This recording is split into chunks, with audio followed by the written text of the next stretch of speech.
I think everyone in the world is looking for perfection. Yeah, in but someone else. Yeah. No, but there's a part of us Totally, that, like, you want to know, like, what deeply is that? wants it. Yeah, like and everyone... it's like once you know, because perfection, when I think about it and have tried to think about that mindset, it's like, okay, because perfection equals happiness in minds, like, and I can understand. It's like whenever I see someone who I think whatever perfect is to me has that perfect life, I'm like, oh, that is what happy is. And I think it's just through my own thing of whenever I've got the things that I think mean perfection, or what people, like the things that people perceive of you as being perfect, you're like, that doesn't make me feel happy at all. Like those things that you're saying to me, or messaging me saying that, oh, you've got this, which is like, that's like the perfect this, or whether it's to do with physical appearance or mental state or whatever it is, it's like, there's so many parts to perfection that people think equal perfection, but it's like, when you hear that from the other side, I'm like, oh wow, if that's perfection, like that hasn't made me happy. And so I think for me, when I think about perfection now, it's like, I've realized stripping back so much to be like, what would make me the most happy, and that's what perfection is. And to me right now, it's really leaning back into my spiritual journey and like really trying to harness that, because I know that was the only thing that made me so happy. Not only, but like the main thing that made me so happy, and that includes the people around you who really support that. But I think when you end up just constantly hearing what perfect is and what people think you are as being perfect, it stops you from actually being yourself. And I'm like, this year I just want to be so much more less trying to be what other people's perception of me is, and just be yeah, I love that. And I don't think there's a perfect person. I don't think there's a perfect partner. I think there's just navigating our imperfections and figuring them out. And the reason I wrote a book about love was not because I'm a love expert or a love guru, or because I think I know everything about love, or that we have a perfect love. I wrote about it because I think I'm fascinated by it. Totally, yeah. I wanted to spend time studying it and learning about it.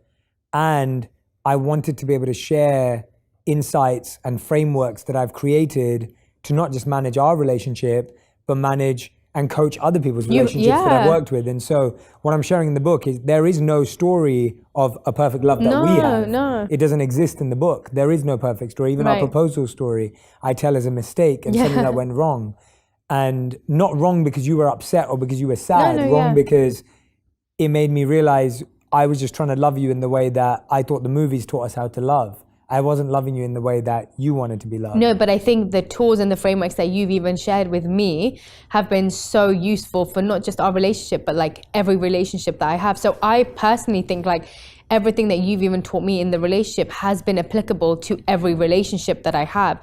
And I think, like, genuinely think you're like the perfect person to write this book, because it is so much about, you've spent so much time and so much energy building the relationships that you have, not even just romantic relationships, the relationships that you have with people. That for me has been like when you have a qualification, but not the qualification, whatever that word is, but the qualification for you to write the book. Like, because seeing your relationships with people, how deep they are, how genuine they are, how authentic they are, like that in itself is the most beautiful thing, because it's so hard to build relationships in the world. Like through all of this stuff that happens throughout life, through the barriers that we put up, through the social media filters, through every filter, there's so many filters that we end up having throughout our life now, especially because you're exposed to so many people. The more people you're exposed to, the more you feel like you have to adapt, the more you feel like you have to change. And sometimes you're putting on different clothes and different things, not clothes, but different clothes and layers to be different people for different people. And I think you are someone who literally through every relationship I have seen remain the same person. You react to things in the same way, you treat things in the same way. So this is me saying separately as your partner, saying that the way that you have cultivated relationships and really work through how you create authentic relationships, that for me is like, I want to read the book because of that.